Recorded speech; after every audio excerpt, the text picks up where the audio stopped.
What is up YouTube, and welcome back to the RiftGuides WildRift video. It's time for some very interesting format which we haven't seen in a long time. The most broken champions in every role, with 2 champions you can select from to have the highest impact in your games. Free wins are inbound, so let's start going with the top lane. For the top lane we have first off Poppy. This champion doesn't lose a singular lane in the game. She just throws her buckler at you and deals infinite amounts of damage. The biggest problem however is though that the passive cooldown goes way too low. I think it goes down to up to 6 seconds, and therefore you just can't really trade her. Plus her base damage is way too high, her wave clear is way too high, and she's just generally way too good of a champion to zone you off from the wave early levels. One of the champions that can do decently well against the Poppy champion is a champion that doesn't have to play lane from a fair point of view. For example, Rumble. But now let's get back to Poppy. The biggest problem with Poppy is the zoning potential in the early game. When that happens, Poppy can just completely zone you from XP, stack the wave, and then prep up a dive, and even without the jungler coming, you're most likely going to die if you took a little bit of extra damage beforehand. The other champion which I briefly talked about is Rumble. Rumble is capable of playing lane from super far away, and even with different items such as an Amplified Tombstone or a Ruby Crystal. With Ruby Crystal it's barely impossible to even touch this champion because of the second ability's cooldown being way too low. Your biggest chance is having the Rumble mess up early game where you can't really manage heat due to lack of spells, which is usually happening around the level 1 to level 3 benchmark. After that one, it becomes significantly more difficult to deal with the Rumble, with the only real skill expression the Rumble has is more about heat management and properly placing down the ultimate. But when it comes to overheating as a Rumble, especially when he just is close to overheating and just pops off the first ability into the second ability, then you are in big trouble. The shield will be way too big and the bonus damage from the passive is going to be way too high and you'll just be ran down. And yeah, that's one of the biggest issues with Rumble. Like, Rumble also doesn't really break easily into any champion, but can get outscaled in the side lane, like for example, Poppy gets outscaled by Fiora. Nonetheless though, these champions are very powerful and Poppy completely denies any potential snowball into her unless other lanes intervene and actually do something about that one. And by the way, this video is sponsored by Eneba.com, and it's a gaming marketplace with over 40,000 products with an ever-increasing interest to expand their library to be the go-to point for your every gaming need. They will bring you the hottest deals in the market, be it new or old, and with an excellent Trustpilot score, you can rest assured that you'll receive every product you order. And don't worry, there's even a 24/7 live support to clear any concerns you may have with any of your purchases. And now, back to the video. For the jungle department, we have Riven as the by far best snowballing jungle. She's very akin to Ambassador, which has, God bless, been forgotten in the meta. This champion is still absolutely disgusting to face in a jungle because nothing really has changed, but we're all still waiting for the rework, so she'll be pushed into the Baron lane a little bit later. For Riven though, we have very powerful things to keep in mind of. First off, if you practice a clear, you gotta invest some time because it takes a while to get used to it, to just be very proficient. The Chinese do it the best here, so you should just look for a VOD and take a look at how they do it. Your first reset is going to be Gluttonous Grease into a Trinity Force as fast as possible to help you with the jungle clear. And afterwards, it's just about being mechanically competent to just finding these reset angles, and once you get a single reset going in a team fight, it is usually an absolute sweep, because for whatever reason Riot thought it's a good idea to give Riven a reset mechanic on her most damaging ability, which also has an execute modifier. Really funny, Riot Games, I love you. However, if you're more interested in playing something more scaling and easier to pilot, especially that's really powerful into tanks, then you should pick up Lilia. Her first clear is very fast, about like 137 if you learn her properly, and then she scales like an absolute truck. She has delicate power spikes which you have to get very used to, and you need to be really much aware of the current top 1 rune pages. Please don't take Transcendence, it's utter trash on the Lilia champion. Overgrowth is so much better. As for your 4th item in any Lilia build, you should most of the time, like 99.9%, just pick up the Amaranth Twin Gut or even the Mantle of the 12th Hour. Just don't go for more AP on the 4th item. You need the tankiness, because then that way your passive as well as Bloodline and Riftmaker make you so much tankier than any other alternative you can have. As for your 5th item, which is then going to be a flex item, you can pick up anything you want, like really. But yeah, when it comes to Lilia, it's all about finding the proper angles with your bowling ball or just keeping a passive fully stacked. A nice nice trick I love to do when we get into late game is just briefly walking to Baron to maintain my 4th stack on my passive, so I just walk around super fast. You just don't have to stay too long around it, you will not take any damage from it, you just do it to get your passive. And just generally when you play Lydia, please pay attention to your passive. Even if you go for ganks, try to get a reset on that passive to just hunt these people down, because it's so unbelievably powerful to be faster than other champions. Now let's talk about the mid lane.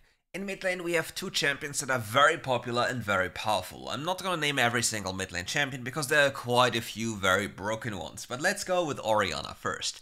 This ball-mongering demon queen is so annoying to face. She has access to multiple keystones such as phase rush, first strike, and it's just very impossible to catch her unless you have the proper mobility and out-mobility her. Once you get into the game state where she can just continuously spam spells into you, it becomes very daunting to face her, because unless you can jump her immediately, she will guaranteed kill you or completely poke you out, which will force you away from any type of objective. So if the Orianna player is very well during the laning phase and doesn't really die, gets a lot of gold, no game is truly lost at any point due to her supreme wave clear and objective stealing capabilities. You cannot really secure a smite against the Orianna. Like, no mage in the game basically is like, jungles are so bad in terms of securing objectives compared to mages that any mage in the game has a better smite threshold than jungle.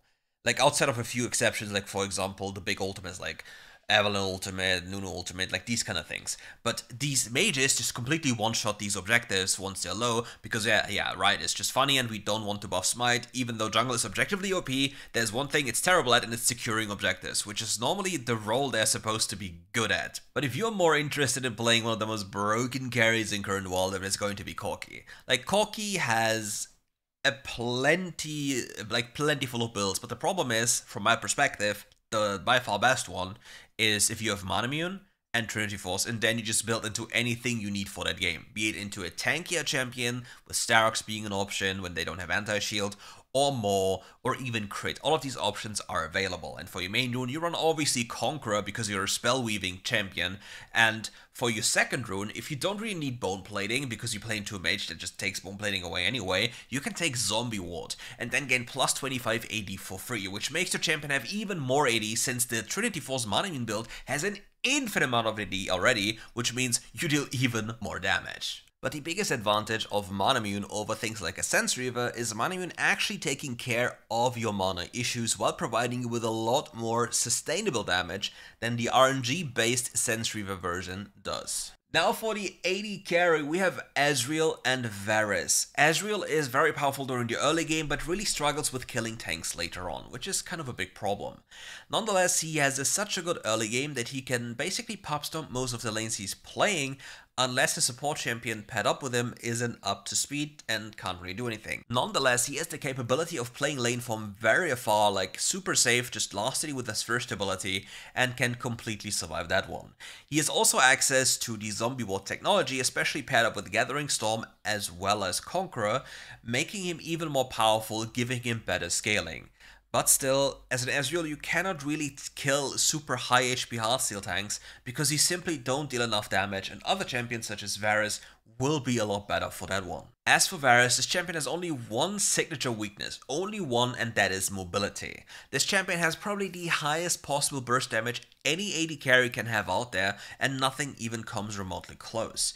And when it comes to laning, the damage is insane in itself, and on level 5, if the enemy doesn't have cleanse, you will almost always get to one-shot somebody. So playing into this champion means you have to have cleanse, because if you don't, or you miss to flash the ultimate, you will get 100-0 because Varus is such a funny champion. Now for the support champions, we have Karma, my absolute beloved champion. Nope, it's not Enchanter Karma. Nope, it's not Tank Karma. It's full damage bomber one-shot Karma. She has a combo that does about 270% of your total AP plus the base damage of all your spells, plus the meteor, which is 25% of your maximum HP, like of the enemy's maximum HP, in a fully guaranteed combo that cannot be avoided unless the enemy has a capability of flashing away, or, well, Zhonya's. Other than this, they will get hit guaranteed and therefore probably just get one shot, and that's why I love Karma. She's such an aggressive, wonderful champion that has some kind of elements that allow her to traverse the map even faster with her third ability, which is the Enchanter build that really banks on that one with low haste, with high haste, sorry. But yeah, I just don't like any of these builds that don't kill people on cooldown, because Karma is just so great at punishing every single thing you do, but just the tiniest bit of missteps or mispositionings, because you and your ally, or you and your enemy, might just put yourself into a position where the empowered version of Karma's second ability tags you and somebody close to you, and you can't break the tether, and then you just get one shot. And that's why I love Karma. As for the other champion, it's going to be Nautilus. If you've watched the streams, and I really urge you to watch the duo queue stream with Chronix in the bot lane, you will see some absolute demonic gameplay of just completely eviscerating people in lane by just playing powerful champions, understanding the limits, and knowing what a champion can do. And for the love of WildRift, start abusing Hex Flash on engaged supports.